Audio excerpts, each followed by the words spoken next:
सभी दर्शकों को मेरा प्रणाम, नमस्कार एंड आदाब।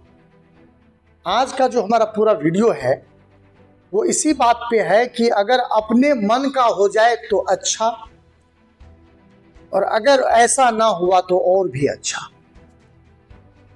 कहते हैं कि अपना सोचा कुछ नहीं होता, भाग्य करे सो होय। सवाल उठता है कि जब हम अपने जीवन रूपी संघर्ष में बहुत आगे बढ़ते हैं, हमारे सामने कई बार बहुत सारे चैलेंजेज आते हैं।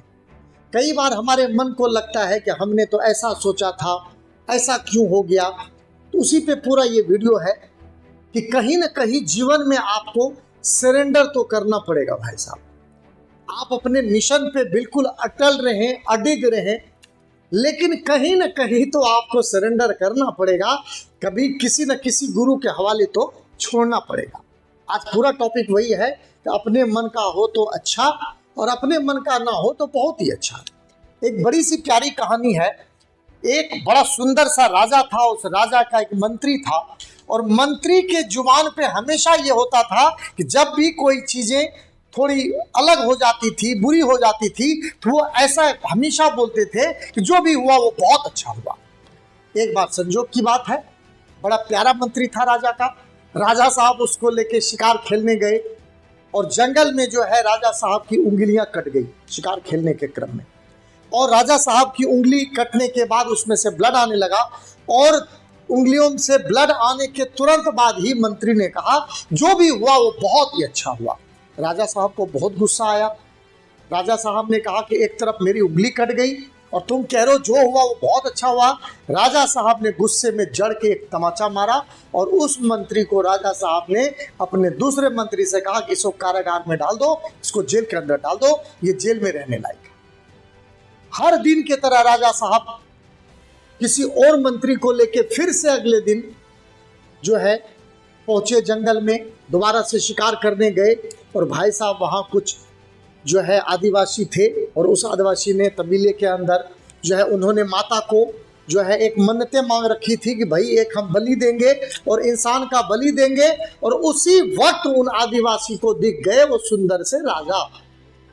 आदिवासियों ने मिलके राजा को पकड़ा और पकड़ के ले गए वहां माता की बलि देने। जैसे उनको लिटाया, उसी आदिवासी में से एक ने कहा रे रे रे रे रे रे रे रुक जाओ, इसका तो अंग ही भंग है। और इस तरह से राजा को छोड़ दिया गया। और राजा जब वहां से चला तो वो राजा अपने उस मंत्री पे बहुत खुश हुआ, और वहां पहुंचते हुए उसने कहा कि सबसे पहले इसको बाहर निकालो और इसके लिए मैं इनाम लेकर आया हूं। राजा ने कहा कि तेरी वजह से तुमने बहुत अच्छा कहा कि जो भी होता है, जो भी हुआ वो बहुत अच्छा हुआ, और आज मैं बच गया, वरना आज तो मेरा कांड हो जाना था। भाई साहब क्लाइमेक्स तो अब आती है। जब वो मंत्री बाहर आता है तो वो मंत्री कहता है कि राजा साहब मेरे लिए भी जो हुआ बहुत अच्छा हुआ, क्योंकि आज मैं अगर जेल में नहीं होता और आपने थप्पड़ नहीं मारा होता तो राजा साहब आज मैं आपके साथ पूर्ण अंग के साथ उस आदिवासी के सामने होता, और आपके बदले जब आपको वो हटा दिया तो उसके बदले तो मेरा ही नंबर चढ़ना था, और आज मेरी जो है आज मेरा ही कांड हो जाना था। ये राजा साहब मैंने बचपन से ही सीखा है कि जो भी होता है वो अच्छे के लिए होता है, और अगर हमारे मन का हो तो बहुत अच्छा, और हमारे मन का ना हो तो वो और भी अच्छा। ये हमारे जीवन के लिए बहुत बड़ी सीख है कि हमें भी जीवन में कई बार ऐसे चैलेंजेज आते हैं, हम ये सोच में पड़ जाते हैं कि आखिर हमारे साथ ऐसा क्यों हुआ। दोस्तों मैं आपसे यही कहूँगा, जब भी जीवन में कुछ ऐसा पल आए हमेशा ये ईश्वर के ऊपर छोड़ देना है, और ये सोचना है कि जो भी हम सोच रहे थे वो नहीं हो पाया, तो जीवन में जो हुआ वो शायद और भी अच्छे के लिए हो रहा है। इसी के साथ सब लोगों को मेरी ढेर सारी शुभकामनाएं। बस ध्यान रखना है अगर आपको अच्छा लगे तो बेल आइकन दबा देना है और चैनल को सब्सक्राइब करना ना। ढेर सारी शुभकामनाएं। Wishing all the best. Thank you very much. Thank you.